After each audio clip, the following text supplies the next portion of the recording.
Well, hello, everybody, and welcome back to this week's episode of the My Love of Golf podcast. Thank you for joining us. It's always a pleasure to have you here, tuning in from wherever you are around the world, around the country. Thanks for taking the time out of your day to listen to the podcast. Today, I have a very, very special guest. Brad Clifton, editor-in-chief of Australian Golf Digest, joins us to talk about something that we had a little bit of an insight into. The April edition is about to come out. Brad can tell us all about that. Adam Scott's on the cover. It's a special time for Adam Scott with 10-year anniversary of the Masters. The Masters are about to drop. Brad Clifton's waiting to chat to us. He's going to talk about all of that and plenty more to do with the golf landscape in Australia and the golf media landscape in Australia. Let's bring Brad Clifton in. Brad Clifton. Brad, welcome to the My Love of Golf podcast. We've talked about this for a little while. It's great to finally get you here and joining us. You're in Sydney, I'm in Melbourne. Thanks for joining us, mate. It's good to see you. Pleasure to be on, Ross. It's you're right. We have talked about it for a while now, so it's great to finally get it done, and pretty good time of year to start talking about golf. It's that time of the year when we think about that green jacket. Absolutely. We've had a good warm-up. There's been a couple of good tournaments to start the year. The players, the Dell match play, I still can't believe, I can't get my head around that the match plays not going to exist. We'll talk about that later. Editor-in-chief, that's the right title, isn't it? Oh, it's close enough. That'll do. Yeah, I'll take anything, mate. That's look, it's been interesting time for golf media. It's I tell people all the time, there's never been a better time to be writing about golf, really. It's with what's happening with the advent of LIV and PGA Tour and obviously major season now, but plenty of stuff to talk about and write about, which is great for us.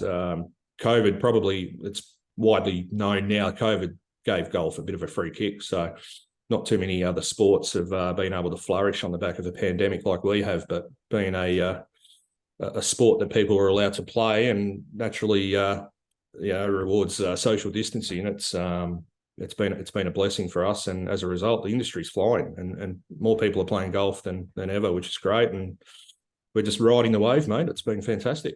Well, yes, and you and I both know what I do. All the listeners know what I do. I make a living out of golf, as you do, and many people that have been on this podcast do. And I don't want to, be too flippant about how this buoyancy is, but because people ask, you want to know, how's golf, how's the business? Are you, they want to know that you're seeing a downturn. Like, is everything all right? And you just have to say, people are playing golf, and people are happy getting out there, hitting a golf ball, and it's making them feel better. So they're investing in themselves and investing in the game. And golf's in a great space. And therefore, golf businesses, magazines, golf retail, golf podcasts, all doing pretty well. So, so we're not. It's good. It's a weird conversation, isn't it? It's I'm a bit like you. I've spoken to people and they're thinking, "Oh, publishing, you must be doing it tough." And it's like it's a really interesting conversation to actually say to them, well, it's not at the moment. It's actually, golf is booming, which, as you mentioned before, you think about, the financial hardship that many people are having right now in different sectors, different industries, interest rates and cost of living and stuff. Golf's managed to avoid that. I suppose the big question now for us is, are we going to, hit a face of a cliff and drop off, or are we going to learn from previous mistakes of years gone by and get that player retention and work out what the secret is to retaining, even just capturing 25% of this new bunch of people playing golf. That's the key. But I think we've got some really smart people in the right positions running the game, and it's that's the task now is how we maintain this momentum and keep the wave going. But it's an extraordinary time, and golf media is obviously hasn't slowed down one bit, which is great for us from a personal point of view. But plenty to write about, as we'll probably get to, no doubt, with the advent of another tour as well. So we'll loop back to the golf media and a little bit of general golf chat. But one of the things that we connected on, the reason why it was so prescient to have this podcast now, is because back at the Australian Open, and this gives people an insight into how long a magazine takes to put together, which you can talk to. But back at the Australian Open, I was down there doing some work, full swing golf, drum and golf, and part of that was being down there with the cameras and interviewing Dame Laura Davies and Ashley Buhai. Great experience. And then we were in the media sort of hub, and you guys going, "Oh, you got the cameras down here, so maybe you can help us with something." So it was to do with Adam Scott, and I didn't take any second thought to go, I would be a fly on the wall in the conversation, let alone doing something to help. You can take over because Adam Scott adorns the April edition of Australian Golf Digest, which is about to hit stands any days now. You can take over what happened from there. Yeah, so look, I mean, this probably shows you just how much golf magazines have changed over the years, because in years gone by, we would have just had a photographer there taking still shots of something for a cover shoot like this. But being the digital world we live in now, we really thrive on video content as well. And obviously having you guys down there at the Australian Open was a really good opportunity to, tick that box as well. We had Adam for an hour, quite an interesting little setup. We did as most things like this, they happen on a bit of a whim, because you're sort of relying on that player's schedule and what they can and can't do. And Adam was just terrific that day. He had a good hour or so of time, and that he gave us, very, very generous. But we had to sort of find a suitable location, because I'm bouncing between a photographer and you guys and a few other, his manager. And there was a lot to organise in a very short amount of time. And we managed to set up shop out the front of a battle-weary pro shop, the Cheltenham Golf Club pro shop from memory. So it was, which happened to be right near the media centre. But it was just a great insight. So obviously 2 years ago, I reckon I knew that the April issue in 2023 could only be one person on it. It was going to be Adam Scott. Obviously 10 years since he won, which I still shake my head. I still can't believe it's been 10 years already. Pretty crazy. But we got Adam there, had a shot, had a great photo shoot, had a great chat. We got him to relive all his favourite shots that he played in 2013, and to try and explain to our readers how to play them, and how that people can still actually use his methodology from back then to shoot better scores today. And what I love about Adam is he's a very articulate guy, very, very polished. And he often, when you do shoots with golfers, professional golfers, because they're in a different stratosphere to us from an ability level, they don't know how to explain that in layman's terms a lot of the time for the amateur. But Adam's really, really good with that. He puts himself in the shoes of the everyday Aussie golfer, and it was a great shoot. We got some great footage out of it, obviously through you guys as well. And I think what we learnt there today, was a few surprises, but I think understanding who the real Adam is, people think he's just polished, doesn't put a foot out of line. And which is true, but you get him in a relaxed environment like that, talking about something he really loves talking about, and he just comes out of his shell, and he's just a really, really cool guy. There was a moment there where we got him to reenact the Come On Aussie cover shot from 2013, and we won't repeat what he said from that day, Ross, but it's fair to say it caught us all off guard. It was quite a bit of a larrikin sort of take that many people probably wouldn't have thought existed underneath the exterior of that polished 2003 Masters champion. But he really came out of his shell, and he really enjoyed it as much as we did.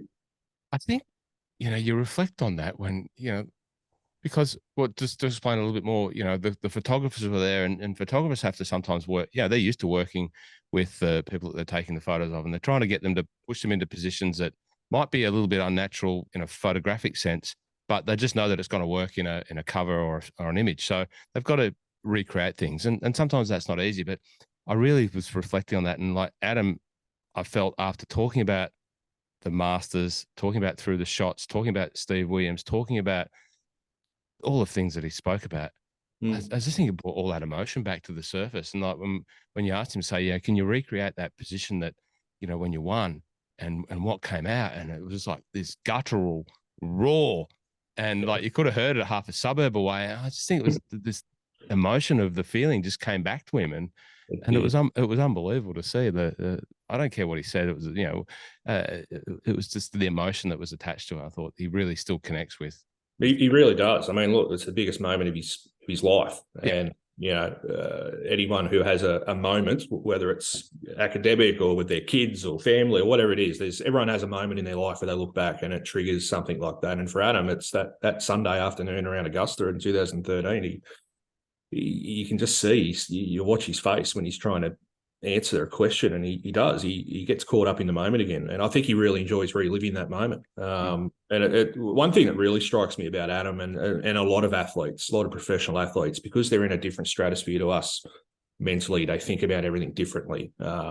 His ability to recall detail from certain moments that blew my mind. I know Glenn McGrath is a great example, the Test cricketer who took bucket loads of wickets over his career, but he can go back and recall every single wicket, who it was, which player it was, what ground it was, what year. He's just got this unbelievable memory. And it's interesting when you compare that with guys like Adam as well. Like he was going back and we were asking him about particular shots and particular lies that he had, and what he was actually thinking, within that shot. And it's like we just went back to 2013. Pretty incredible. It was literally like being there again.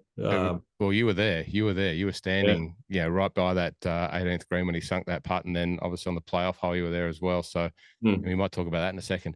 Like just to give the listeners this deeper insight into, so you get Adam there for a shoot. How long before did you know that you were going to have access to Adam to get him there?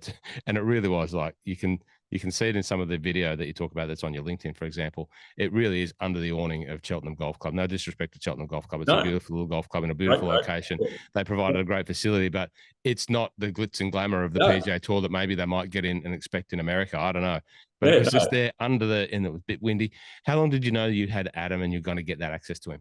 We'd arranged that probably a few weeks out from the Open, but we had to obviously iron out the finer details of the timings and stuff, because as I said before, these guys during tournament week, I mean, it's just very much on a whim. You don't have any control over their schedules because they have, corporate, meetings. They have all these different commitments with different sponsors and fans and just the tournament commitments themselves as well with training and practice and all that sort of stuff. So we probably didn't know the exact details until almost on that day in terms of timings. We knew that we were going to get him after the Pro-Am on the Wednesday, but again, it was up in the air as to when and where. And then when I got basically notification of, all right, he's going to do it here. Press conference is going to go for about half an hour. And then straight out of that, he's all yours. So that gave us that lead time to, right, well, where are we going to do this? And, we had to make it logistically easy because we had a bunch of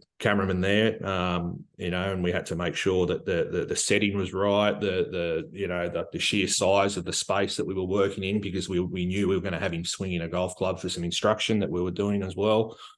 So many different things you got to think about. And in the end, we landed, as we said, in front of the pro shop at Cheltenham Golf Club. I mean, he's a guy who wears Rolexes and has beautiful luxury cars. He's chauffeured everywhere. And here he is standing outside this humble, battle-weary pro shop that's got, the 80s colouring to it and everything about it. But the minute you throw up a white screen behind the guy, you can literally be standing anywhere. And it's quite fascinating, like that. But he's so humble in everything. He doesn't think about anything like that. It's just like, yep, let's do it. And the first thing he said, I remember from the shoot, because we said, this is what we want to do, and he just went, oh, this is going to bring up some great memories, and that's exactly what it did. And I was probably told we'd get half an hour to 45 minutes maybe, but it ended up dragging on for an hour. I think it actually, in truth, went close to about an hour and a half. We got definitely an hour's worth of video. So I know when I pulled that off, I had a look at that, and it was like 57 minutes. So there was exactly. So when you throw in, the organising between different shoots that we were doing, plus general conversation as well. I mean, he's always up for a chat, and it was fantastic. I got to pay a bit of credit to Evan Priest, our PGA Tour rider too, who's formed a great relationship with Adam over the course of the journey, covering the tour over there as well. So it was nice to have the whole team together, and it just felt like it didn't feel like a day on the job, really, did it? It just felt like we were just being treated to something that, we're very, very lucky to have. Well, that's my next question. As someone who has done a couple of interviews, I'm not a journalist. I'm just a bloke who talks about golf and likes talking to golfers about golf. That seems to come somewhat easy to me. But, watching Evan work and having followed Evan's journey and see him do some great work with you in Australia and then overseas, then how much sort of work did you and Evan have to do to say, right, this is what's going to happen when we go? Or does that just come naturally to Evan as well, because he has that relationship with Adam? Comes pretty naturally. It's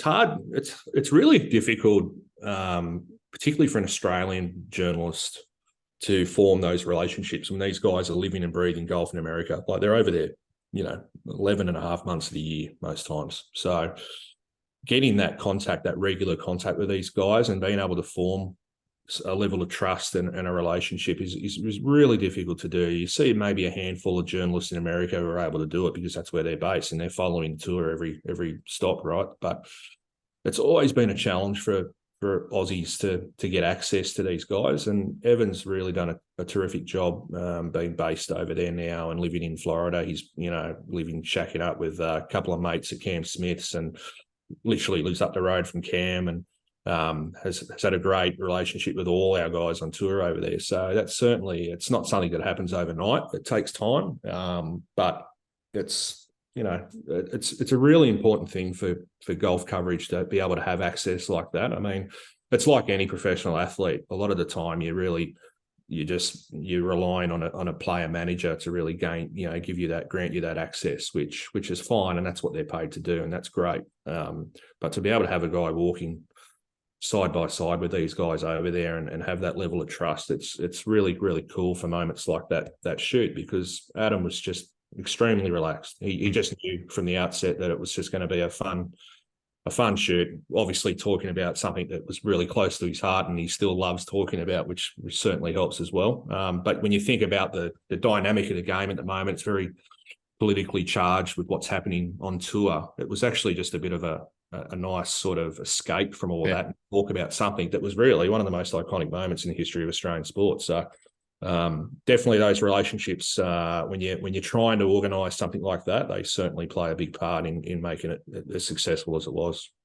So then, we have this great chat with Adam, capture that all in film, in stills and video, and then that's early December. Then what happens? We're about to hit April. It's March. Yep. How do you put that together? When do you start sort of crafting the words that the reader's going to read in the story when they pick up their magazine, and if they've listened to this, they're going to pick it up and go, oh, that's what they're talking about. How long does that process take?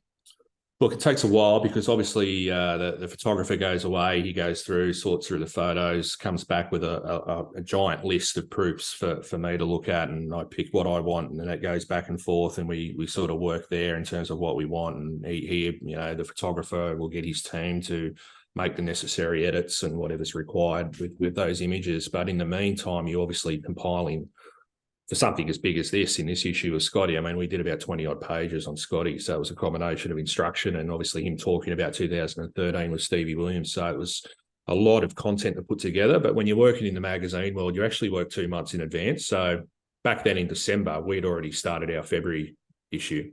So, you've got other things happening on the go as well, which obviously makes it a juggling act. So you're constantly thinking 2 months ahead. So hence why the shoot back in December. I mean, obviously, logistically, it was the best time to get Adam.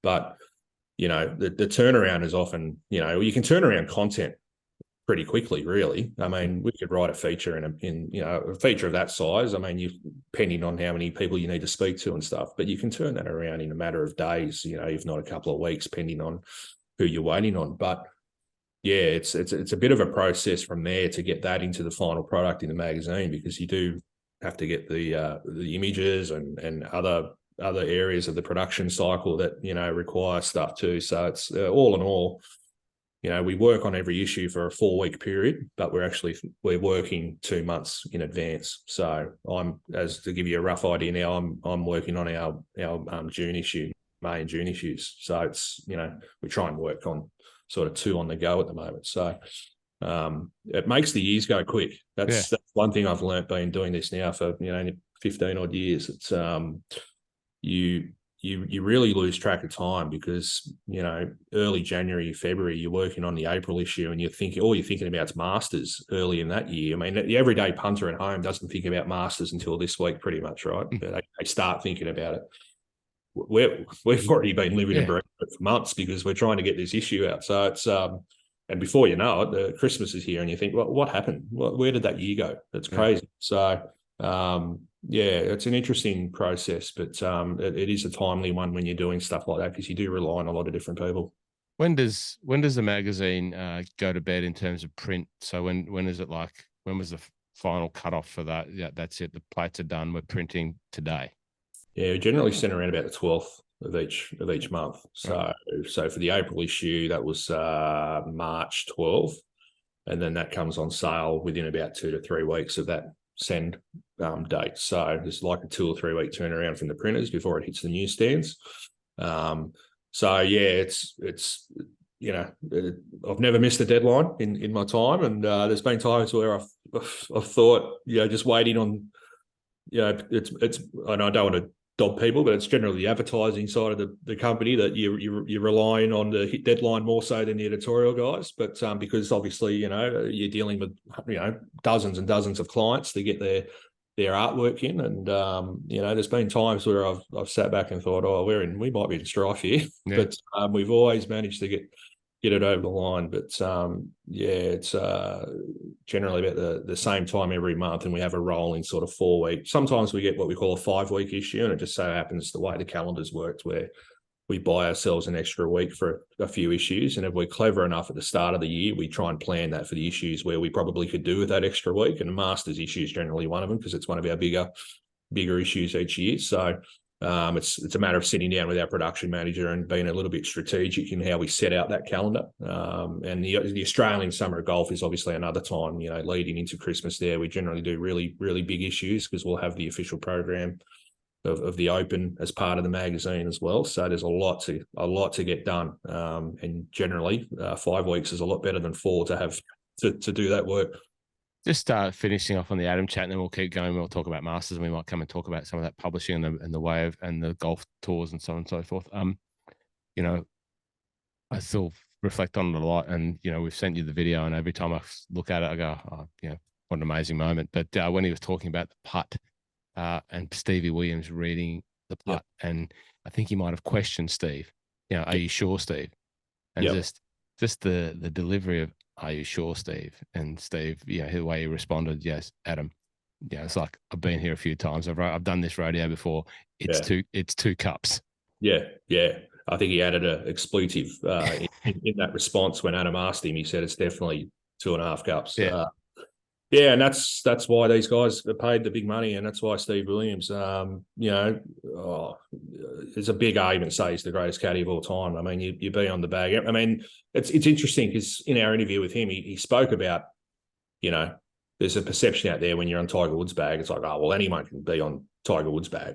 And he said to it, there's an element of truth in that. He said, you and I could probably stand and carry Tiger Woods' bag, and Tiger's still going to shoot 68, 67 at his peak quite comfortably, right? But it's everything else in that environment, that you've got to deal with. Like being a caddy, you're there confident. You so many other things in that player's life, and I think what he learnt from being on the bag of Tiger, to be able to take that across to Adam, his mission really from the word go with Adam was on, you're going to be a major champion, and you are good enough, and that's coming from a guy who's watched the best, arguably the best ever. And help him make those decisions. So it was an incredible pickup for Adam to be able to get Steve Williams from the beginning anyway. But you could just see together that little Trans-Tasman sort of bond that they had. It was only ever going to go one way. Like, you could just see that Adam, this was the missing link in Adam. He just needed someone to pour that belief into him and have that reassurance. And I think that putt is a classic example that, I mean, imagine, put yourself in the shoes of a caddy right there. Sunday, it was basically dark. It was raining, and it was the biggest tournament of the year. Masters on the line, the hoodoo of Australian golf. This is it. This is the moment we can end this drought that we keep talking about every year. When are we going to win one? And poor old Greg Norman, we talk about the collapses all the time. This is the moment we can actually end all that, even if it's temporarily. Like, just let's get this done. And for Steve to have the minerals in that moment to be so sure and to say, no, Adam, I know this putt. I've seen it. I've seen it with Greg. He saw it with a host of players, obviously Tiger, Greg, Ray Floyd. I mean, he's been there in that situation with the biggest names in the game. And for Adam, and it's great for Adam to question because this is Adam's moment. Like, this is, are you sure? And pretty incredible. And the thing that surprised me was that Adam was so far out with his route. Like, he was a cup and a half out of it. I mean,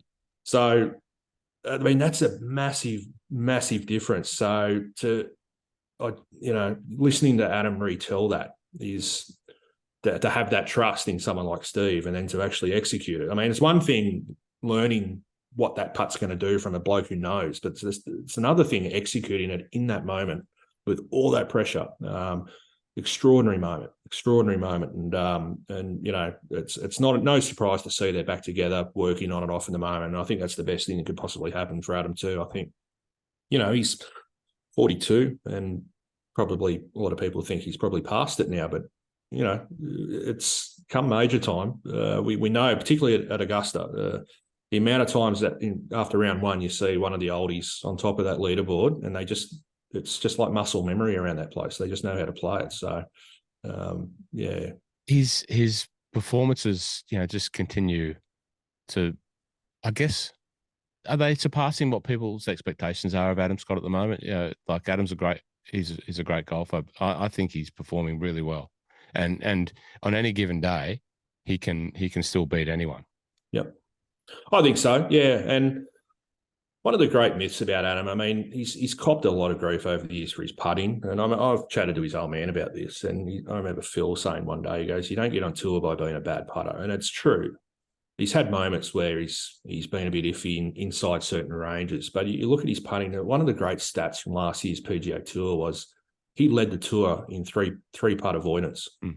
So, which tells me a couple of things. A, he's probably getting it. You know, his iron play is fantastic, and he's not even having three putts. But the second one is that his ability to lag and get the ball near the hole, and then finish the job on every hole. I mean, people wouldn't think about that with Adam. People just automatically go, "Oh, it's Adam. He's got the broomstick. He still can't sort it out. He can't get his putting right." But you look at his stats in the last couple of years. His putting's been fantastic. Yeah. So, and that bodes well for tournaments like, you know, like the Masters, obviously, because we know his ball striking is just insanely good. He's just such a great ball striker. He's got that experience between the ears now as well. I'd argue, you know, and I think Adam would agree, he probably thinks he has underachieved slightly, because there's been moments there. I mean, if you'd said to me back in mid-2000s that Adam Scott's only going to have one major by the time he's 42, I would have said you're probably laughing. But it's tough. It's a tough sport. Like, it's so tough. I mean, think about all the great players who haven't even been able to get over the line with one. I mean, it's so tough to be a pro golfer at that level. I mean, you know yourself, you play with guys, really good guys who are off +3 or +6, and they never get a look in to even make tour. Like, it's just extraordinary. So to think about the level he's played at for a long period of time, to do what he's done, and to do it in the manner that he's done it as well, with the way he presents himself, he's been unbelievable. He's an icon of the sport, really, and it's no surprise that he's now moving into you know, an advisory role with the PGA Tour Board, because he's just a smart guy.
You know, he seems to be able to rise to some of these bigger occasions when he's had the opportunity.